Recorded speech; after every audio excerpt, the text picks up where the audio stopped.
ನಮಸ್ಕಾರ ಎಲ್ಲರಿಗೂ ಬೆಳಗಿನ ಶುಭೋದಯ ರೀ. ಎಲ್ಲರೂ ಹೆಂಗದೀರಿ? ಆರಾಮದಿರೇನು? ನಾವು ಆರಾಮದೀವಿ ನೋಡ್ರಿ. ನೀವು ಎಲ್ಲರೂ ಆರಾಮದ್ರಿ ಅಂತೇಳಿ ಭಾವಿಸ್ತಾ ಇವತ್ತಿನ ಲಾಗ್ನ ಸ್ಟಾರ್ಟ್ ಮಾಡೋಣ ಬರ್ರಿ. ಇವತ್ತು ಗುರುವಾರ ಬೆಳಗ್ಗೆ ಟೈಮ್ 7:30 ಆಗೈತೆ ನೋಡ್ರಿ. ನಾನು ಎಲ್ಲ ಕೆಲಸ ಮುಗಿಸಿ ಜಳಕ ಮಾಡೀನಿ, ರಂಗೋಲಿ ಹಾಕಂತೀನಿ. ಅಂದ್ರೆ ಜಳಕಕ್ಕೆ ಹೋಗಿಂತ ಮುಂಚೆನೇ ಫಸ್ಟಿಗೆ ಹೊಸಲ ಎಲ್ಲ ತೊಳೆದು ಹೊರಗಡೆ ಅಂಗಳಕ್ಕೆಲ್ಲ ನೀರು ಹಾಕಿಬಿಟ್ಟನ್ನು ಹೋಗಿದ್ದೆ ರೀ. ಈಗ ಸಿಂಪಲ್ಲಾಗಿ ರಂಗೋಲಿನೂ ಹಾಕಂತೀನಿ ನೋಡ್ರಿ. ಅಕ್ಕಿ ಹಿಟ್ಟಿಲೆ ಇನ್ನು ನಾಷ್ಟಕ್ಕೂ ರೆಡಿ ಮಾಡ್ಬೇಕ್ರಿ. ಮತ್ತು ನಮ್ಮ ಲಾಗ್ ಯಾರಿಗೆಲ್ಲ ಇಷ್ಟ ಆಗತ್ತೈತಲ್ಲ ಪ್ಲೀಸ್ ಲೈಕ್ ಮಾಡಿ, ಶೇರ್ ಮಾಡಿ, ಸಬ್ಸ್ಕ್ರೈಬ್ ಮಾಡ್ಕೊಂಡು ಸಪೋರ್ಟ್ ಮಾಡಿರಿ. ನೀವು ಸಪೋರ್ಟ್ ಮಾಡಿಬಿಟ್ರೆ ಇನ್ನಷ್ಟು ಒಳ್ಳೊಳ್ಳೆ ವಿಡಿಯೋಗಳನ್ನು ನಮಗೂ ಶೇರ್ ಮಾಡ್ಬೇಕಂತ ಮನಸ್ಸು ಬರುತ್ತೆ, ಅಂದ್ರೆ ಖುಷಿ ಆಗುತ್ತೆ. ಹಾಗಾಗಿ ವಿಡಿಯೋ ಇಷ್ಟ ಆಗತ್ತಿದ್ರೆ ಲೈಕ್ ಮಾಡೋದು ಮರ್ಯಾಕೆ ಹೋಗಬೇಡ್ರಿ. ಈಗಿದ್ರೆ ರಂಗೋಲಿನೂ ಹಾಕಿ ಬಂದೆ ನೋಡ್ರಿ. ಅಂದ್ರೆ ಗ್ಯಾಸ್ ಸ್ಟೋವ್ನು ಎಲ್ಲ ಒರೆಸಿದ್ದೆ, ಅರಿಶಿನ ಕುಂಕುಮ ಹಚ್ಚಿದ್ದಿಲ್ಲ, ಜಳಕ ಮಾಡಿ ಬಂದು ಹಚ್ಚೋಣ ಅಂತೇಳಿ ಈಗ ಗ್ಯಾಸ್ ಸ್ಟೋವ್ನು ಅರಿಶಿನ ಕುಂಕುಮ ಎಲ್ಲ ಹಚ್ಬಿಟ್ಟು ನಮಸ್ಕಾರ ಮಾಡಿಕೊಂಡು ಇನ್ನು ಪಲ್ಯ ಮತ್ತು ಚಪಾತಿ ಮಾಡಬೇಕ್ರಿ. ಅದನ್ನೇ ವಿಚಾರ ಮಾಡಾಕತ್ತಿದ್ದೆ, ಪಲ್ಯ ಏನು ಮಾಡಬೇಕು ಅಂತೇಳಿ. ಬೀನ್ಸ್ ಇದ್ದು ಬೀನ್ಸ್ನೂ ಬೇಡ ಅಂತ ಮತ್ತು ಕ್ಯಾಪ್ಸಿಕಮ್ನೂ ಬೇಡ ಅಂತ, ಹಾಗಾಗಿ ಏನು ಮಾಡೋಣ ಅಂತೇಳಿ ವಿಚಾರ ಮಾಡೋ ಮುಂದಾಗ ಬ್ಯಾಳಿ ಪಲ್ಯ ಮಾಡಂತಂದ್ರು. ಹಾಗಾಗಿ ಈಗಿದ್ರೆ ಚೆನ್ನಾಗಿ ಬ್ಯಾಳಿ ಪಲ್ಯ ಮಾಡ್ಬೇಕಂತ ಸ್ವಲ್ಪ ನೀರನ್ನು ಬಿಸಿ ಮಾಡಕ್ಕೆ ಇಟ್ಟಿದ್ದೀನಿ ರೀ. ಅಂದರೆ ಬಿಸಿನೀರೊಳಗೆ ನೆನ್ಸಕ್ಕೆ ಹಾಕಿಬಿಟ್ರೆ ಜಲ್ದಿ ನೆಂದು ಬಿಡ್ತಾವೆ. ಹಾಗಾಗಿ ಸ್ವಲ್ಪ ಬಿಸಿನೀರೊಳಗೆ ಚೆನ್ನಾಗಿ ಬ್ಯಾಳಿ ಅಂದ್ರೆ ಮೊಸರು ದಾಲ ನೆನ್ಸಕ್ಕೆ ಇಟ್ಟಿದ್ದೀನಿ ರೀ. ಉಳ್ಳಾಗಡ್ಡಿ ಟೊಮೊಟೊ ಹಾಕಿ ಒಗ್ಗರಣೆ ಹಾಕಿದ್ರಾಯ್ತು. ಮತ್ತು ಈ ಕಡೆ ಬ್ಯಾಳಿ ನೆನ್ಸಕ್ಕೆ ಇಟ್ಬಿಟ್ಟು ಕಷಾಯನೂ ಮಾಡಕ್ಕೆ ಇಟ್ಟಿದ್ದೀನಿ ರೀ. ಬೆಳಗ್ಗೆ ಒಂದು ಸ್ವಲ್ಪ ಕಷಾಯ ಕುಡಿದ್ಬಿಟ್ರೆ ಫ್ರೆಶ್ನೆಸ್ ಫೀಲ್ ಆಗುತ್ತೆ ರೀ. ಇವಾಗಂತೂ ತಂಡ್ಯಾಗ ಈ ರೀತಿ ಕಷಾಯ ಕುಡಿಯೋದು ಭಾಳ ಬೆಸ್ಟ್.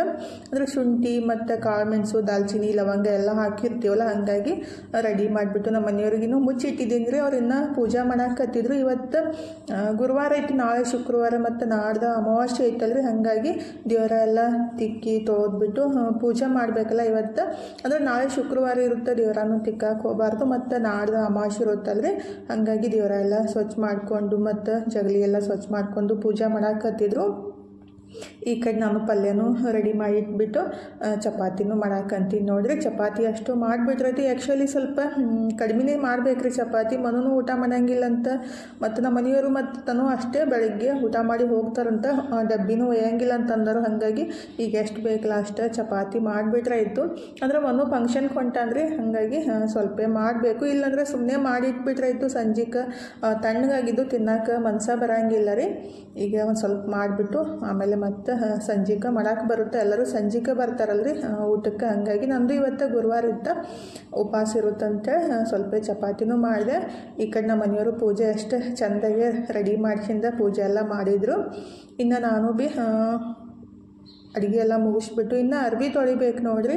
ಸ್ವಲ್ಪ ಬಿಸಿಲು ಬಿದ್ದೈತಲ್ಲ ಇವತ್ತು, ಅದಕ್ಕಾಗಿ ಎಲ್ಲ ಅರ್ಬಿ ತೊಳೆದ್ರಾಯಿತು. ಅಂದರೆ ಡೈಲಿ ಸ್ವಲ್ಪ ಕಡಿಮೆನೇ ಅರ್ಬಿ ತೊಳೆಯೋದಾಗಿತ್ತು ರೀ. ಯಾಕಂದ್ರೆ ಬಿಸಿಲ ಇದ್ದಿದ್ದಿಲ್ಲ ಮತ್ತು ಕಂಟಿನ್ಯೂ ಮಳೆನೇ ಇತ್ತಲ್ಲ. ಅಂದರೆ ಡೈಲಿದು ಅಷ್ಟೇ ತೊಳೆದು ಹಾಕ್ತಿದ್ದೆ. ಇವತ್ತು ಸ್ವಲ್ಪ ಎಕ್ಸ್ಟ್ರಾನೇ ಎಲ್ಲ ತೊಗೊಂಡ್ಬಿಟ್ಟು ತೊಳ್ಯಾಕಂತೀನಿ ನೋಡ್ರಿ. ಮೊನ್ನೆ NCC ಕ್ಲಾಸ್ ಡ್ರೆಸ್ ಅಂತೂ ಒಂದು 3 ಜೊತೆ ಇದ್ದು, ಜಾಕೆಟ್ ಅದು ಮತ್ತು ಕಾಲೇಜ್ ಡ್ರೆಸ್ ಎಲ್ಲನ ತೊಳೆದು ಹಾಕಿದ್ರೆ ಆಯಿತು. ಬಿಸಿಲು ಇದ್ಬಿಟ್ರೆ ಚಲೋತ್ನಾಗ ಒಣಗ್ತಾವ್ರಿ. ಮತ್ತು ಮಳೆಯಾಗ ತೊಳೆದು ಹಾಕಿಬಿಟ್ರೆ ಅವನ್ನ ಒಳಗೆ ತಂದು ಹಾಕಕ್ಕೆ ಜಾಗನೂ ಇರೋಂಗಿಲ್ಲ ಮತ್ತು ಸರಿಯಾಗಿ ಒಣಗಂಗೂ ಇಲ್ಲ. ಸರಿಯಾಗಿ ಒಣಗ್ಲಿಕ್ಕಂದ್ರೆ ಸ್ಮೆಲ್ ಬರ್ತಾವ್ರಿ ಅರ್ಬಿ. ಹಾಗಾಗಿ ತೊಳೆದು ಹಾಕಿದ್ದಿಲ್ಲ, ಅಂದ್ರೆ ಯೂಸ್ ಮಾಡಿದಷ್ಟೇ ತೊಳೆದು ಹಾಕ್ತಿದ್ದೆ ರೀ. ಜಾಸ್ತಿ ಯೂಸ್ ಮಾಡಲಾರ್ದ ತೊಳೆದು ಹಾಕಿದ್ದಿಲ್ಲ. ಇವತ್ತು ಬಿಸಿಲಿತ್ತಂತ ಎಲ್ಲನೂ ಒಂದು ಬಕೆಟ್ ತುಂಬ್ಕೊಂಡ್ಬಿಟ್ಟು ತೊಗೊಂಡು ಹೊಂಟಿದ್ದೀನಿ ನೋಡ್ರಿ. ಆಲ್ರೆಡಿ ಈಗ ಒಂದು ಅರ್ಧ ಬಕೆಟ್ ಅಷ್ಟು ಒಯ್ದು ಇಟ್ಟಿದ್ದೀನಿ. ಅಂದರೆ ಡೈಲಿ ಯೂಸ್ನೇ ಇವು ಎಕ್ಸ್ಟ್ರಾ ಒಂದು ಬಕೆಟ್ ಅದಾವೆ ನೋಡ್ರಿ. ಇವಾಗ ಅರ್ಬಿ ತೊಳೆಯೋದಂತೂ ಬ್ಯಾಸ್ರ ಅಂತ ಅನ್ಸುತ್ತೆ. ಅಂದರೆ ಸ್ವಲ್ಪ ತಣ್ಣಗೆ ಗಾಳಿ ಎಲ್ಲ ಬಿಟ್ಟಾಗ್ರಿ. ಅಂದರೆ ಸ್ವಲ್ಪ ಬಿಸಿಲು ಐತಿ, ಆದ್ರೂ ಗಾಳಿ ಮತ್ತು ತಣ್ಣಗೆ ಹವಾನೂ ಐತೆ ಅಲ್ರಿ. ತಲೆ ಮೇಲೆ ನೀರನ್ನೂ ಹಾಕ್ಕೊಂಡಿದ್ದೆ, ಆದ್ರೂ ತೊಳೆದು ಹಾಕ್ಲಿಕ್ಕಂದ್ರೆ ನಡೆಯಂಗಿಲ್ಲಲ್ರಿ. ಮತ್ತು ಹಂಗೆ ಕುಂತ್ಬಿಟ್ರೆ ನನಗೆ ಬ್ಯಾಸ್ರ ಅಂತ ಅನ್ಸುತ್ತೆ. ಅವು ನೋಡಿದಾಗ ಏನೋ ಒಂಥರ ಅನಿಸ್ತಿರ್ತೈತಿ. 2-3 ದಿವಸದಿಂದ ತೊಳೆದು ಹಾಕ್ಬೇಕಂದ್ರೂ ಆಗಿತ್ತಿಲ್ಲ. ಫೈನಲಿ ಇವತ್ತೆಲ್ಲ ಅರ್ಬಿ ತೊಳೆದು ಹಾಕಿ ಬಂದೆ ನೋಡ್ರಿ. ಇನ್ನಿದ್ರೆ ಇವತ್ತು ಸ್ಪೆಷಲ್ಲಾಗಿ ದಂತ ಮಂಜನ ಮಾಡೋಣಂತವ್ರಿ. ಅಂದ್ರೆ ಹಲ್ಲಿನ ಪುಡಿ ಅನ್ಬೋದು. ನಾವೆಲ್ಲ ಸಣ್ಣವರಿದ್ದಾಗ ಅದು ಏನಂತಾರೋ ಇಡ್ಲಿ ಅಂತೆ ಬರುತ್ತಲ್ರಿ. ಅಂದರೆ ಒಲೆಯೊಳಗೆ ಹಾಕಿದ ಸುಟ್ಟ ಕಟ್ಗೆ ಇರುತ್ತಲ್ಲ, ಅದನ್ನ ಮತ್ತು ಪಟಕ ಉಪ್ಪು ಹಾಕಿಬಿಟ್ಟು ಕುಟ್ಟಿ ಇಡ್ತಿದ್ರು. ನಾವೆಲ್ಲ ಸಣ್ಣವರಿದ್ದಾಗ ಅದನ್ನೇ ಜಾಸ್ತಿ ತಿಕ್ಕಿದ್ದು. ಯಾರೆಲ್ಲ ಸಣ್ಣವರಿದ್ದಾಗ ಇಡ್ಲಿಯಿಂದ ಹಲ್ಲು ತಿಕ್ಕಿರಂತ ಕಮೆಂಟ್ ಬಾಕ್ಸ್ ಒಳಗೆ ಹೇಳ್ರಿ. ನಾವೆಲ್ಲ ಸಣ್ಣವರಿದ್ದಾಗ ಫಸ್ಟಿಗೆ ಇಡ್ಲಿ ಮತ್ತು ಉಪ್ಪು ಪಟಕನ ಹಾಕಿ ಕುಟ್ಟಿ ಇಡ್ತಿದ್ರು ನಮ್ಮ ಮನೆಯೊಳಗೆ. ನಮ್ಮ ಅಜ್ಜ ಅದು ಅದನ್ನೇ ತಿಕ್ತಿದ್ವಿ. ಇವಾಗೆಲ್ಲ ಪೇಸ್ಟ್ ಮತ್ತು ಏನಂತಾರು ಬೇರೆ ಬೇರೆ ರೀತಿ ಪೇಸ್ಟ್ ಎಲ್ಲ ಬಂದವ್ರಿ. ಅವಾಗೆಲ್ಲ ಜಾಸ್ತಿ ಯಾರೂ ಪೇಸ್ಟ್ ಯೂಸ್ ಮಾಡ್ತಿದ್ದಿಲ್ಲ. ಫಸ್ಟಿಗೆಲ್ಲ ಇಡ್ಲಿಯಿಂದ ತಿಕ್ತಿರು. ಆಮೇಲೆ ದಂತ ಮಂಜನಂತ ಒಂದು ಪೌಡ್ರ್ ಸಿಕ್ತಿತ್ತು, ಸ್ವಲ್ಪ ಚಾಕ್ಲೇಟ್ ಕಲರ್ ಇರ್ತಿತ್ತು, ಅದನ್ನ ಯೂಸ್ ಮಾಡ್ತಿದ್ವಿ. ಆಮೇಲೆ ಅದು ಕೋಲ್ಗೇಟ್ದು ಪೌಡ್ರ್ ಬಂತು, ಆಮೇಲೆ ಪೇಸ್ಟ್ ಬಂತು. ಇವಾಗೆಲ್ಲ ಎಷ್ಟು ವೆರೈಟಿ ಬಂದವು ಪೇಸ್ಟ್ ಅಂದರೆ ಅದನ್ನ ಹೇಳೋಕ್ಕಾಗಂಗಿಲ್ಲ ರೀ, ಅಷ್ಟು ವೆರೈಟಿ ಬಂದವು. ಮತ್ತು ಒಂದಕ್ಕಿಂತ ಒಂದು ರೇಟ್ ಜಾಸ್ತಿನೇ ಅದಾವು. ಅದನ್ನ ಬೆಸ್ಟ್ ಐತಿ ಇದನ್ನ ಬೆಸ್ಟ್ ಐತಿ ಅಂತೇಳಿ ನಾವು ಎಲ್ಲನೂ ತಂದುಬಿಟ್ಟು ತಿಕ್ತೀವಿ. ಯಾವತ್ತು ಚಲೋ ಅನ್ಸುತ್ತೆ ಅದನ್ನ ಸ್ವಲ್ಪ ಜಾಸ್ತಿ ಬಳಸ್ತೀವಿ. ಇವತ್ತು ನಾನು ಮನೆಯೊಳಗನ ಒಂದು ಹಲ್ಲಿನ ಪುಡಿ ಮಾಡೋದಂತ ರೆಡಿ ಮಾಡ್ಕೊಳಕಂತೀನಿ ನೋಡಿರಿ. ಎಲ್ಲರೂ ಅಂತಾರು ನಿಮ್ಮ ಪೇಸ್ಟ್ ಒಳಗೆ ಉಪ್ಪು ಐತೇನು ಅಂತೇಳಿ. ಅದ್ರೊಳಗೆ ಉಪ್ಪು ಜಾಸ್ತಿ ಇರಲ್ಲ ರೀ, ಮತ್ತು ಅದು ಹಲ್ಲಿಗೆ ತಿಕ್ಕಿದ ತಕ್ಷಣ ಫ್ರೆಶ್ನೆಸ್ನೂ ಅನ್ಸಂಗಿಲ್ಲ ಬಾಯಿ ಸ್ವಲ್ಪ. ಹಾಗಾಗಿ ಇವತ್ತು ನಾನೇ ಮನೆಯೊಳಗೆ ರೆಡಿ ಮಾಡೋದು. ನಾವೆಲ್ಲ ಸಣ್ಣವರಿದ್ದಾಗ ಇಡ್ಲಿಯಿಂದ ತಿಕ್ತಿದ್ದೀವಿ. ಇವಾಗೆಲ್ಲ ಅದನ್ನ ಬಳಸೋಕೆ ಅಷ್ಟೊಂದು ಇಷ್ಟಪಡಂಗಿಲ್ಲ ರೀ, ಯಾಕಂದರೆ ಕಪ್ ಇರುತ್ತೆ ಮತ್ತು ಬ್ರಷ್ ಕಪ್ ಆಗುತ್ತೆ ಅಂಥೇಳಿ ಮತ್ತು ಯೂಸ್ ಮಾಡೋಂಗಿಲ್ಲ. ಹಾಗಾಗಿ ಇವತ್ತು ನಮ್ಮ ಮನೆಯೊಳಗಿರುವ ಪದಾರ್ಥಗಳಿಂದ ಹಲ್ಲಿನ ಪುಡಿ ಯಾವ ರೀತಿ ಮಾಡೋದು, ಇದು ಪೇಸ್ಟ್ಗಿಂತ 10% ಒಳ್ಳೆಯದ ರೀ. ಮತ್ತು ಹಲ್ಲು ಸ್ವಚ್ಛ ಆಗ್ತಾವೆ ಮತ್ತು ಹಲ್ಲು ಗಟ್ಟಿನೂ ಆಗ್ತಾವೆ. ಮತ್ತು ಯೂಸ್ ಮಾಡೋದ್ರಿಂದ ದುಡ್ಡು ಉಳಿಸ್ಬೋದು. ಹೊರಗಡೆಯಿಂದ 150 ರೂಪಾಯಿಗೆ ಒಂದು ಪೇಸ್ಟ್ ಸಿಗುತ್ತೆ, ಒಂದು 100 ಗ್ರಾಮ್ದು. ಹಾಗಾಗಿ ಇದನ್ನೇ ಯೂಸ್ ಮಾಡಿಬಿಟ್ರೆ ರೊಕ್ಕ ಜೊತೆಗೆ ಹಲ್ಲಿನ ಆರೋಗ್ಯನೂ ಚಲೋ ಇರುತ್ತೆ ರೀ. ನೀವು ಒಂದ್ಸಲ ಖಂಡಿತ ಟ್ರೈ ಮಾಡಿರಿ, ಭಾಳ ಬೆಸ್ಟ್ ಐತಿ ಇದು ಅಂತೂ. ಈಗ ನಾನು ಹಲ್ಲಿನ ಪುಡಿ ಮಾಡೋಕೆ ಏನೇನು ತೊಗೊಂಡಂತ ನಿಮ್ಮ ಸಂಗಟ ಶೇರ್ ಮಾಡ್ಕೊತೀನಿ ನೋಡಿರಿ. ಈ ಪದಾರ್ಥಗಳು ಎಲ್ಲರ ಮನೆಯೊಳಗೆ ಇದ್ದೇ ಇರ್ತಾವ್ರಿ, ನಾವು ಡೈಲಿ ಯೂಸ್ ಮಾಡೇ ಮಾಡ್ತೀವಿ. ಹಾಗಾಗಿ ಅದನ್ನ ಯೂಸ್ ಮಾಡಿಕೊಂಡು ಈಗ ಮಸ್ತಾಗಿ ಹಲ್ಲಿನ ಪುಡಿ ರೆಡಿ ಮಾಡ್ಕೋಬೋದು. ನಾನಿಲ್ಲಿ 10 ಗ್ರಾಮಷ್ಟು ಲವಂಗ ಮತ್ತು 10 ಗ್ರಾಮಷ್ಟು ಅರಿಶಿಣ ಬೇರೆ ತೊಗೊಂಡಿದ್ದೀನಿ ರೀ. 10 ಗ್ರಾಮಷ್ಟು ದಾಲ್ಚಿನ್ನಿ ಅಂದರೆ ಚಕ್ಕಿ ತೊಗೊಂಡಿದ್ದೀನಿ. 10 ಗ್ರಾಮಷ್ಟು ಒಣಗಿರೋ ಬೇವಿನ ಎಲೆ ತೊಗೊಂಡಿದ್ದೀನಿ ರೀ. ಮತ್ತು ಒಂದು 20 ಗ್ರಾಮಷ್ಟು ಪಟಕ್ಕಂತೆ ಸಿಗುತ್ತೆ ರೀ, ಎಲ್ಲ ಕಿರಾಣಿ ಸ್ಟೋರ್ ಒಳಗೆ ಸಿಕ್ಕೇ ಸಿಗುತ್ತೆ. 20 ಗ್ರಾಮಷ್ಟು ಪಟಕ ಮತ್ತು ಒಂದು 30 ರಿಂದ 40 ಗ್ರಾಮಷ್ಟು ಸೇರಿಲಣ್ಣಿ ಉಪ್ಪು ತೊಗೊಂಡಿದ್ದೀನಿ ರೀ. ಅಂದರೆ ನಾರ್ಮಲ್ ಉಪ್ಪಾದರೂ ಬಳಸ್ಬೋದು, ಇಲ್ಲ ಸೇರಿಲಣ್ಣಿ ಉಪ್ಪು ಬಳಸ್ಬಿಟ್ರೆ ಇನ್ನೂ ಬೆಸ್ಟ್ ಆಗುತ್ತೆ ರೀ. ಹಾಗಾಗಿ ನಾನು ಅಷ್ಟು ತೊಗೊಂಡ್ಬಿಟ್ಟು ಒಂದು ನೈಸಾಗೆ ಪೌಡ್ರನ್ನು ಮಾಡಿ ತೊಗೊಂಡಿದ್ದೀನಿ ನೋಡಿರಿ. ಇದನ್ನ ಚಾಣಿಸ್ಬಿಟ್ಟು ತೊಗೋಬೇಕಾಗುತ್ತೆ, ಹಂಗೆ ಯೂಸ್ ಮಾಡೋಕ್ಕಿಂತ ರೀ. ಚಾಣಿಸ್ಬಿಟ್ರೆ ಅದ್ರೊಳಗೆ ಸಣ್ಣ ಸಣ್ಣದ ಅಂದರೆ ಪುಡಿ ಎಲ್ಲ ಇರ್ತಾವಲ್ಲ, ಅವು ತಿಕ್ಕ ಮುಂದಾಗ ಮತ್ತು ಹಲ್ಲಿ ಟಚ್ ಆಗಿಬಿಟ್ಟು ರಕ್ತ ಎಲ್ಲ ಬರೋ ಚಾನ್ಸ್ ಇರುತ್ತೆ. ಹಾಗಾಗಿ ಸಣ್ಣ ಚಾಣಿಲಿ ಅಥವಾ ಒಂದು ಕಾಟನ್ ಬಟ್ಟೆ ಒಳಗಾದರೂ ಚಾಣಿಸ್ಕೋಬೋದು. ಇಲ್ಲಾಂದರೆ ಈ ರೀತಿ ಸಣ್ಣ ಅದು ಚಾಣಿ ಇರುತ್ತೆ ರೀ, ಅದು ಪೂರ್ತಿ ಸಣ್ಣ ಇರುತ್ತೆ, ಅಂಥ ಚಾಣಿಲೇ ಚಾಣಿಸ್ಬಿಟ್ಟು ತೊಗೋಬೋದು. ಚಾಣಿಸ್ಲಾರ್ದೇ ಯೂಸ್ ಮಾಡೋಕೆ ಹೋಗಬಾರ್ದು. ಒಂದ್ಸಲ ನೀಟಾಗಿ ಈ ರೀತಿ ಎಲ್ಲ ಚಾಣಿಸ್ಬಿಟ್ರಾಯ್ತು. ಒಳಗಡೆ ಅದು ಅರ್ಶಿನ ಪುಡಿದು ಸ್ವಲ್ಪ ದಪ್ಪಗಿರುವ ಇದು ಆಗಲಿ ಮತ್ತು ದಾಲ್ಚಿನ್ನಿದೆಲ್ಲ ಬಂದುಬಿಡುತ್ತೆ. ಅದನ್ನ ನೀಟಾಗಿ ಚಾಣಿಸ್ಬಿಟ್ರೆ ಈ ರೀತಿ ಫೈನ್ ಪೌಡ್ರ್ ಬರೋದ್ರಿ, ಸಣ್ಣ ಪೌಡ್ರ್ ಇರುತ್ತೆ. ಒಂದು ಡಬ್ಬಿಗೆ ಹಾಕಿ ಇಟ್ಬಿಟ್ರಾಯ್ತು. ಒಂದು ವರ್ಷಾನ್ಗಟ್ಲೆ ಯೂಸ್ ಮಾಡಿಬಿಟ್ರೆ ಇದಕ್ಕೇನು ಎಕ್ಸ್ಪೈರಿ ಡೇಟ್ ಅಂತ ಇರೋಂಗಿಲ್ಲ ರೀ.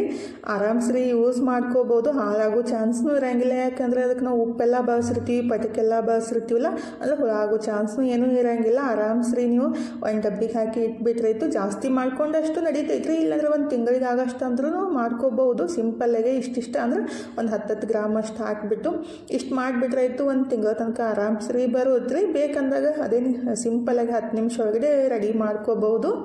ಹಾಗಾದ್ರೆ ಒಂದು ಡಬ್ಬಿಗೆ ಹಾಕಿ ಇಟ್ಬಿಟ್ರಾಯ್ತು. ನಮಗೆ ಬೇಕಂದಷ್ಟು ಕೈ ಒಳಗೆ ಹಾಕ್ಕೊಂಡ್ಬಿಟ್ಟು ಸ್ವಲ್ಪ ನೀರನ್ನು ಮಿಕ್ಸ್ ಮಾಡಿ ಬ್ರಷ್ಷಿಗೆ ಹಚ್ಕೊಂಡು ತಿಕ್ಕೊಂಡ್ರಾಯ್ತು. ನೀವು ಒಂದ್ಸಲ ಖಂಡಿತ ಟ್ರೈ ಮಾಡಿರಿ. ಪೇಸ್ಟ್ ಬಿಟ್ಟು ಇದನ್ನೇ ಯೂಸ್ ಮಾಡ್ತೀರಿ, ಅಷ್ಟು ಬೆಸ್ಟ್ ಇರುತ್ತೆ. ಮತ್ತು ಎಷ್ಟು ತಿಕ್ಕಿದ ತಕ್ಷಣ ಬಾಯಿ ಸ್ವಚ್ಛ ಅನ್ಸುತ್ತೆ ರೀ, ಮತ್ತು ಫ್ರೆಶ್ ಫೀಲ್ ಆಗುತ್ತೆ. ನಾವು ಪೇಸ್ಟ್ ಹಚ್ಚಿ ತಿಕ್ಕೋಕ್ಕಿಂತ ಅಲ್ಲ, ಈ ರೀತಿ ಪೌಡ್ರ್ ಹಚ್ಚಿ ತಿಕ್ಕೊಂಡ್ಬಿಟ್ರೆ ಭಾಳ ಬೆಸ್ಟ್ ಆಗುತ್ತೆ ನೋಡಿರಿ. ಅಂದರೆ ಹಳೆ ಕಾಲದ್ದೆಲ್ಲ ಬೆಸ್ಟ್ ಇತ್ತು, ಇತ್ತೀಚೆಗೆ ಬಂದಿದ್ದು ಇವೆಲ್ಲ ಪೇಸ್ಟ್ಗಳು. ಹಂಗಾಗಿ ಇದನ್ನ ಬಳಸೋದು ರೊಕ್ಕನೂ ಉಳಿಸ್ಬೋದು ಮತ್ತು ಹಲ್ಲಿನ ಆರೋಗ್ಯನೂ ಕಾಪಾಡ್ಕೋಬೋದು ನೋಡಿರಿ. ಈಗಿದ್ರೆ ಅದನ್ನು ಎಲ್ಲ ರೆಡಿ ಮಾಡಿ ಡಬ್ಬಿಗೆ ಹಾಕಿ ಇಟ್ಟಿದ್ದೀನಿ. ಇನ್ನು ಅದು ಬೇವಿನ ಎಲೆ ಒಣಗಿಸಿಟ್ಟಿದ್ದಾರೆ, ಭಾಳ ದಿವಸದಿಂದ ಆಯಿತು ಪೌಡ್ರ್ ಮಾಡೋದನ್ನ ಆಗಿತ್ತಿಲ್ಲ. ಬಿಸಿಲು ಸ್ವಲ್ಪ ಸರಿಯಾಗಿ ಇದ್ದಿತ್ತಿಲ್ಲಲ್ಲ, ಇವತ್ತು ಸ್ವಲ್ಪ ಬಿಸಿಲು ಬಿದ್ದಿತ್ತು. ಹಾಗಾಗಿ ಸ್ವಲ್ಪ ಬಿಸಿಲಿಗಿಟ್ಟು ಈಗ ಪುಡಿ ಮಾಡಾಕಂತೀನಿ ನೋಡಿರಿ. ಬೇವಿನ ಎಲೆ ಹೊರಗಡೆಯಿಂದ ತರಕ್ಕೆ ಹೋದ್ರೆ ರೀ 100 ಗ್ರಾಮಿಗೆ 100 ರೂಪಾಯಿ ಐತಿ. ಮನೆಯೊಳಗೆ ಈಜಿಯಾಗಿ ಮಾಡ್ಕೋಬೋದು ಅಂತೇಳಿ ನಾನು ಬೇವಿನ ಎಲೆ ತಂದು ಒಣಗಿಸೋ ಹೇಳಿದ್ದೆ. ಅದು ಮಾಡೋಕ್ಕನ ಆಗಿತ್ತಿಲ್ಲ ರೀ ಪೌಡ್ರ್. ಈಗ ಪೌಡ್ರ್ ಮಾಡಾಕಂತೀನಿ ನೋಡಿರಿ. ಇದನ್ನ ಪೌಡ್ರ್ ಎದಕ್ಕೆಲ್ಲ ಯೂಸ್ ಮಾಡ್ಬೋದು ಅಂದರೆ, ನಾವು ಹೇರ್ ಪ್ಯಾಕ್ ಹಾಕ್ಕೊತೀವಲ್ರಿ ಮೆಹಂದಿದು, ಅವಾಗ ಒಂದು ಸ್ಪೂನ್ ಅಷ್ಟೇ ಇದನ್ನ ಪುಡಿ ಹಾಕಿಬಿಟ್ರೆ ನಮ್ಮ ತಲೆಯೊಳಗೆ ಇಚ್ಚಿಂಗ್ ಆಗ್ತಿರ್ತಿತ್ತಲ್ಲ, ಅಂದರೆ ತಲೆ ಕೆರೆತ ಎಲ್ಲ ಬರ್ತೈತಲ್ಲ, ಅದನ್ನೂ ಕಮ್ಮಿ ಆಗುತ್ತೆ. ಮತ್ತು ಫೇಸ್ ಪ್ಯಾಕಿಗಾಗಲಿ ಫೇಸ್ ವಾಶಿ ಅಂದರೆ ಪೌಡ್ರೆಲ್ಲ ಯೂಸ್ ಮಾಡ್ತಿಲ್ಲ ನಾವು, ಕಡ್ಲಿ ಹಿಟ್ಟು ಅದೆಲ್ಲ ಯೂಸ್ ಮಾಡಿಬಿಟ್ಟು ಅದಕ್ಕೂ ಸ್ವಲ್ಪ ಮಿಕ್ಸ್ ಮಾಡಿಬಿಟ್ಟು ನಾವು ಇದನ್ನ ಬಳಸ್ಕೋಬೋದು ರೀ. ಮತ್ತು ನಾವು ಧೂಪ ಹಾಕೋ ಮುಂದಾಗ ಸ್ವಲ್ಪ ನಿಮ್ ಪೌಡ್ರ್ ಹಾಕಿಬಿಟ್ರೆ ಮನೆಯೊಳಗಿರುವ ನೆಗೆಟಿವಿಟಿನ ಕಮ್ಮಿ ಆಗ್ತೈತೆ ಅಂತ ಹೇಳ್ತಾರೆ. ನೆಕ್ಸ್ಟ್ ಬರೋ ವಿಡಿಯೋಗೊಳಗೆ ರೀ ನಾನು ಇದನ್ನ ಯಾವುದಕ್ಕೆಲ್ಲ ಯೂಸ್ ಮಾಡ್ತೀನಿ ಅಂತೇಳಿ ನಿಮ್ಮ ಸಂಗಟ ಶೇರ್ ಮಾಡ್ಕೊತೀನಿ ರೀ. ಈಗ ಅದನ್ನೆಲ್ಲ ನೀಟಾಗಿ ಪೌಡ್ರ್ ಮಾಡಿಬಿಟ್ಟು ಸ್ವಲ್ಪ ತಣ್ಣಗಾಕ ಒಂದು ಪ್ಲೇಟ್ನಾಗ ಹಾಕಿ ಇಟ್ಟಿದ್ದೀನಿ ರೀ. ತಣ್ಣಗಾದ್ಮೇಲೆ ಒಂದು ಡಬ್ಬಿಗೆ ಹಾಕಿ ಇಟ್ಬಿಟ್ರೆ ಆಯಿತು. ಈಗ ಇದ್ರ ಕರ್ಬೇವು ಸೊಪ್ಪು ಅಷ್ಟೇ ರೀ, ಅದು ಅಡುಗೆಗೆ ಯೂಸ್ ಮಾಡ್ಬೇಕಂತ ನಾನು ಎಲ್ಲ ತೊಳೆದು ಒಣಗಿಸಾಕಿ ಇಟ್ಟಿದ್ದೆ. ಬಿಸಿಲೇ ಇಲ್ಲಾರ ಬಿಟ್ಟಾಕ ಸರಿಯಾಗಿ ಒಣಗಿತ್ತಿಲ್ಲ ರೀ, ಎಲ್ಲ ಕಪ್ಪಾಗ್ಬಿಟ್ಟಿತ್ತು. ಮತ್ತು ಅಡುಗೆಗೆ ಯೂಸ್ ಮಾಡೋಕೆ ಮನ್ಸು ಬರೋಂಗಿಲ್ಲ ಕಪ್ಪಾದಾಗ. ಹಾಗಾಗಿ ನಾನು ಅದನ್ನ ಪೌಡ್ರ್ ಮಾಡಿ ಇಡಾಕಂತೀನಿ ನೋಡ್ರಿ. ನಾನಿದು ಎದಕ್ಕೆ ಯೂಸ್ ಮಾಡ್ತೀನಿ ಅಂದರೆ ನಾನು ಮೆಹಂದಿ ಎಲ್ಲ ಕಲಿಸ್ಬಿಟ್ಟು ತಲೆಗೆ ಹಚ್ಕೊತೀನಲ್ರಿ, ಆ ಮೆಹಂದಿ ಪೌಡ್ರ್ ಸಂಗಟ ಇನ್ನೊಂದೆರಡು ಚಮಚದಷ್ಟು ಕರ್ಬೇವು ಸೊಪ್ಪಿನ ಪುಡಿನೂ ಹಾಕಿಬಿಟ್ಟು ಮೆಹಂದಿ ಕಲಿಸಿಟ್ಬಿಟ್ಟು ತಲೆಗೆ ಹಚ್ಕೊಳ್ಳೋದ್ರಿ ಭಾಳ ಬೆಸ್ಟ್ ರಿಸಲ್ಟ್ ಕೊಡುತ್ತೆ. ಅಂದರೆ ಕೂದಲು ಕಪ್ಪಾಗಕ್ಕೂ ಹೆಲ್ಪ್ ಮಾಡುತ್ತೆ ಮತ್ತು ಕೂದಲು ಉದ್ರಲ್ಲೂ ನೋಡಿ ಈ ರೀತಿ ಅದು ಕರ್ಬೇವು ಸೊಪ್ಪಿನ ಪುಡಿನ ಯೂಸ್ ಮಾಡಿದಾಗ ಅಂದರೆ ವೇಸ್ಟ್ ಮಾಡೋಕ್ಕಿಂತ ಈ ರೀತಿ ಎದಕ್ಕಾದ್ರೂ ಯೂಸ್ ಮಾಡ್ಕೊಂಡ್ಬಿಟ್ರೆ ಬೆಸ್ಟ್ ಆಗುತ್ತೆ ರೀ. ಹೊರಗಡೆ ಹೋಗಿ ರೊಕ್ಕ ಜಾಸ್ತಿ ಕೊಟ್ಟು ತರೋಕ್ಕಿಂತ ಈ ರೀತಿ ಮನೆಯೊಳಗೆ ಮಾಡಿಬಿಟ್ಟಾಗ ಬೆಸ್ಟ್ ಅನ್ಸುತ್ತಲ್ರಿ. ಅಂದರೆ ನಮ್ಮ ಕಣ್ಣು ಮುಂದೆ ಕ್ಲೀನಾಗಿ ನೀಟಾಗಿ ಮಾಡ್ಕೋಬೋದು. ಹೊರಗಡೆಯಿಂದ ತಂದಾಗ ಏನು ಮಿಕ್ಸ್ ಮಾಡಿರ್ತಾರಪ್ಪ ಅಂತ ಅನ್ನಿಸ್ತಿರ್ತೈತಲ್ಲ, ಹಾಗಾಗಿ ನಾನು ಆದಷ್ಟು ಮನೆಯೊಳಗನ್ನ ರೆಡಿ ಮಾಡ್ಕೊಳಕ್ಕೆ ಇಷ್ಟಪಡ್ತೀನಿ ರೀ. ಈಗಿದ್ರೆ ಅವನು ಎಲ್ಲ ರೆಡಿ ಮಾಡಿ ಡಬ್ಬಿಗೆ ಹಾಕಿ ಇಟ್ಟಿದ್ದೀನಿ ನೋಡಿರಿ. ಇನ್ನು ಸ್ವಲ್ಪ ಹೊಸವಾದಂಗೂ ಆಗಿತ್ತ, ಎಲ್ಲ ಕೆಲಸನೂ ಮುಗಿದಿತ್ತು. ಮತ್ತು ಊಟ ಮಾಡೋರು ಯಾರೂ ಇದ್ದಿದ್ದಿಲ್ಲ, ಅಡುಗೆನೂ ಮಾಡೋಕ್ಕೆ ಹೋಗಿತ್ತಿಲ್ಲ ರೀ. ಬೆಳಗ್ಗೆ ಮಾಡಿದ್ದ ಪಲ್ಯ ಚಪಾತಿ ಎಲ್ಲ ಹಾಗೆ ಅದಾವು. ಅದಕ್ಕಂತೇಳಿ ಈಗ ಇವತ್ತು ಗುರುವಾರ ಇತ್ತಲ್ರಿ, ಹಾಗಾಗಿ ಸ್ವಲ್ಪ ಸಾಬುದಾನಿ ಮಾಡಿಕೊಂಡು ತಿಂದ್ರಾಯ್ತಂತ ಸಾಬುದಾನಿ ರೆಡಿ ಮಾಡಾಕಂತೀನಿ ನೋಡ್ರಿ. ಫಸ್ಟಿಗೆ ಶೇಂಗಾನ ಹುರಿದಿಟ್ಟು ಪೌಡ್ರನ್ನೂ ಮಾಡ್ಕೊಂಡಿದ್ದೆ. ಸಿಂಪಲ್ಲಾಗಿ ಬರೀ ಮೆಣಸಿನ್ಕಾಯಿ ಕರ್ಬೇವು ಸೊಪ್ಪು ಹಾಕಿ ಒಗ್ಗರಣೆನೂ ಹಾಕಿ ರೆಡಿ ಮಾಡಿದೆ ನೋಡ್ರಿ. ಆ್ಯಕ್ಚುಲಿ ಬಟಾಟಿ ಹಾಕಬೇಕಿತ್ತು, ಬಟಾಟಿ ಕಟ್ ಮಾಡಿ ಯಾರು ಹಾಕೋರು ಅಂತೇಳಿ ಬಿಟ್ಟೆ ರೀ. ನನ್ನ ಮಗಳಿಗೆ ಬಟಾಟಿ ಹಾಕಿಬಿಟ್ರೆ ಜಾಸ್ತಿ ಇಷ್ಟ ಆಗುತ್ತೆ. ಅಂದರೆ ಅಷ್ಟೆಲ್ಲ ನನಗೆ ತಿನ್ನೋಕ್ಕಾಗಂಗಿಲ್ಲ, ಸ್ವಲ್ಪ ತಿಂದಿದ್ದು. ಬಂದ ಕೂಡಲೇ ಬಟಾಟಿ ಹಾಕಿ ಯಾಕೆ ನೀವು ಮಾಡಿಲ್ಲ, ಒಂದು ಬಟಾಟಿ ಕಟ್ ಮಾಡಿ ಹಾಕೋಕೆ ಏನು ಕಷ್ಟ ಆಗ್ತೈತೆ ಅಂತ ಅಂದ್ಕೊಂಡ್ಬಿಟ್ಟು ಸ್ವಲ್ಪ ಬಿಸಿ ಮಾಡಿಕೊಂಡು ತನ್ನೂ ಸ್ವಲ್ಪ ತಿಂದ್ಬಿಟ್ಟು ಕುಂತಿದ್ಲು. ಇವಾಗ ಟೈಮ್ 6 ಗಂಟೆ ಆಗೈತೆ ನೋಡ್ರಿ. ಇನ್ನು ಅಡುಗೆ ಕೆಲಸನೂ ಸ್ಟಾರ್ಟ್ ಮಾಡಿದ್ದೀವಿ. ಇವತ್ತು ಗುರುವಾರಕ್ಕಂತೂ ನಾನು 7 ಗಂಟೆಗೆಲ್ಲ ಊಟ ಮಾಡಿಬಿಡ್ತೀನಿ ರೀ. ಲೇಟಾಗಿ ಊಟ ಮಾಡಿಬಿಟ್ರೆ ಅದು ಡೈಜೆಷನ್ನೂ ಆಗಂಗಿಲ್ಲ, ಹಾಗಾಗಿ ನಾನು 7 ಗಂಟೆಗೆ ಊಟ ಮಾಡೋದು, 6 ಗಂಟೆಗೆಲ್ಲ ಅಡುಗೆ ಮಾಡೋಕ್ಕೆ ಸ್ಟಾರ್ಟ್ ಮಾಡಿರ್ತೀನಿ. ಈಗಿದ್ರೆ ನಾನು ರೈಸ್ ಮಾಡ್ತೀನಂತ ಅಂದಿದ್ದೆ ರೀ. ಶೇಂಗಾ ಸಾರ ಅನ್ನ ಮಾಡ್ಬೇಕಂತ ನಾನು ಅಂದ್ಕೊಂಡಿದ್ದೆ. ನನ್ನ ಮಗಳಿದ್ರೆ ನಾನು ಮಾಡ್ತೀನಿ, ನೀವೇನು ಮಾಡೋಕ್ಕೆ ಹೋಗಬೇಡ್ರಿ, ಸರಿನೇ ಮಾಡೋಂಗಿಲ್ಲ ನೀವು ಅಂತ ಅಂದ್ಬಿಟ್ಟು ರೆಡಿ ಮಾಡೋಕ್ಕಂತ ರೀ. ಎಲ್ಲ ಬಟಾಟಿ, ಬೀನ್ಸ್, ಕ್ಯಾಪ್ಸಿಕಮ್, ಉಳ್ಳಾಗಡ್ಡಿ ಎಲ್ಲ ಹೋಳಿಟ್ಟಾಳು. ಮಸಾಲೆ ರೈಸ್ ಅಂದರೆ ಚಿತ್ರಾನ್ನ ಥರ ಎಲ್ಲ ಮಾಡ್ಬೇಕಂತೇಳಿ ನಾನು ಈ ಕಡೆ ಅಕ್ಕಿ ಖೀರ ಮಾಡೋಕ್ಕಂತೀನಿ ನೋಡ್ರಿ. ಭಾಳ ಮಸ್ತ್ ಬಂದಿತ್ತು, ಸಖತ್ತಾಗಿ ಆಗೈತ್ರಿ. ಅಂದರೆ ಅಕ್ಕಿನ ತೊಳೆದ್ಬಿಟ್ಟು ಹಾಲೊಳಗೆ ಕುದಿಸ್ಬಿಟ್ಟು ಆಮೇಲೆ ಬೆಲ್ಲನ ಕರಗಿಸಿ ಸ್ವಲ್ಪ ಡ್ರೈ ಫ್ರೂಟ್ಸ್ ಎಲ್ಲ ಹಾಕಿ ಮಾಡಿಬಿಟ್ರೆ ಇತ್ತು, ರುಚಿ ಮಾತ್ರ ಸಖತ್ತಾಗಿ ಬರೋದ್ರಿ. ಅಂದರೆ ನೆಕ್ಸ್ಟ್ ಮಾಡಿದಾಗ ನಾನು ಈ ರೆಸಿಪಿನ ಶೇರ್ ಮಾಡ್ಕೊತೀನಿ. ಫೈನಲಿ ಸ್ವೀಟ್ ಒಂದೇ ರೆಡಿ ಐತ್ರಿ. ನಮ್ಮ ಮನೆಯೊಳಗೆ ಸ್ವಲ್ಪ ಸ್ವೀಟ್ ಜಾಸ್ತಿನೇ ಇಷ್ಟಪಟ್ಟರು. ಡೈಲಿ ಒಂದ್ಸಲ ಸ್ವೀಟ್ ತಿಂದುಬಿಟ್ರೆ ಮನ್ಸಿಗೆ ಏನೋ ಒಂಥರ ಸಮಾಧಾನ ಅನ್ಸುತ್ತೆ ರೀ. ಬೆಳಗ್ಗೆಯಿಂದ ನನಗೂ ಸ್ವೀಟ್ ತಿನ್ಬೇಕು ಅನ್ಸಾಕತ್ತಿತ್ತು, ಅದಕ್ಕಂತ ಸಿಂಪಲ್ಲಾಗಿ ಅದು ಖೀರೆ ರೆಡಿ ಮಾಡಿದ್ದು, ಅಕ್ಕಿ ಖೀರೆ. ಟೇಸ್ಟ್ ಮಾತ್ರ ಮಸ್ತ್ ಇರುತ್ತೆ. ಈಗಿದ್ರೆ ತನೂ ಪಲಾವ್ ರೆಡಿ ಮಾಡೋಕ್ಕಂತ ನೋಡ್ರಿ. ಎಲ್ಲ ತರಕಾರಿನೂ ಕಟ್ ಮಾಡಿ ಇಟ್ಟಿದ್ಲು. ಈಗಿದ್ರೆ ಅಕ್ಕಿ ಸ್ವಲ್ಪ ಇದಾವೆ ಮಮ್ಮಿ, ಸ್ವಲ್ಪ ಬಾಸ್ಮತಿ ರೈಸ್ನು ಅಕ್ಕಿನೂ ತೊಳೆದು ಹಾಕಿಬಿಡ್ರಿ, ಸ್ವಲ್ಪ ಜಾಸ್ತಿನೇ ಆಗುತ್ತೆ. ಎಷ್ಟು ಕಂಜೂಸ್ ಮಾಡಾಕತ್ತೀರಿ, ಸ್ವಲ್ಪ ಜಾಸ್ತಿ ಮಾಡೋಣಂತ ಅಂದ್ಲು.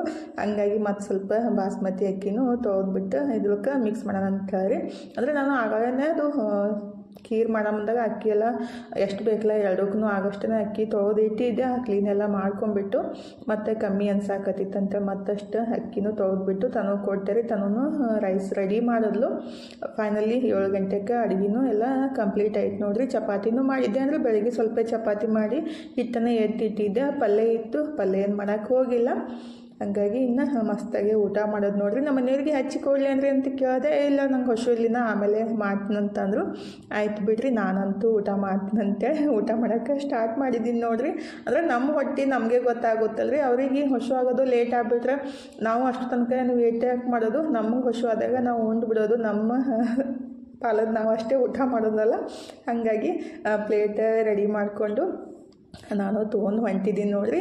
ಯಾರೂ ಅಲ್ಲ ಅಂತ ಅಂದಮೇಲೆ ಒಬ್ಬರೇ ಉಣ್ಣಾಕೂ ಮನ್ಸು ಬರೋಂಗಿಲ್ಲ ಮತ್ತು ಹೊಶನೂ ಆಗಿರ್ತೈತಿಲ್ಲ. ಹಾಗಾಗಿ ಪ್ಲೇಟ್ ರೆಡಿ ಮಾಡ್ಕೊಂಡು ಬಂದುಬಿಟ್ಟು ಊಟ ಮಾಡಕ್ಕಂತೀನಿ ನೋಡಿರಿ. ನನ್ನ ಮಗಳಿಗೆ ರೈಸ್ ಹೆಂಗಾಗೈತಿ ಹೇಳಿ ಮಮ್ಮಿ ಅಂದ್ರೆ ಸ್ವಲ್ಪ ಉಪ್ಪು ಜಾಸ್ತಿ ಅನ್ಸಾಕತ್ತೈತಿ ನನಗೆ ಮಾಡೋ ಮುಂದಂಗೆ ಅಂತ ಅಂದ್ಲು.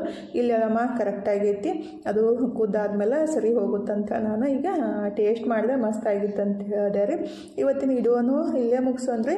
ಇವತ್ತಿನ ವಿಡಿಯೋ ಹೆಂಗೆ ಅನಿಸ್ತಂತ ಕಮೆಂಟ್ ಬಾಕ್ಸ್ ಒಳಗೆ ಹೇಳೋದು ಮರ್ಯಾಕೆ ಹೋಗಬೇಡ್ರಿ. ವಿಡಿಯೋ ಇಷ್ಟ ಆಗಿದ್ರೆ ಲೈಕ್ ಮಾಡಿ, ಶೇರ್ ಮಾಡಿ, ಸಬ್ಸ್ಕ್ರೈಬ್ ಮಾಡಿಕೊಂಡು ಸಪೋರ್ಟ್ ಮಾಡಿರಿ. ಥ್ಯಾಂಕ್ ಯು ಫಾರ್ ವಾಚಿಂಗ್ ರೀ. ಬಾಯ್ ರೀ ಎಲ್ಲರಿಗೂ. ನಮಸ್ಕಾರ ರೀ.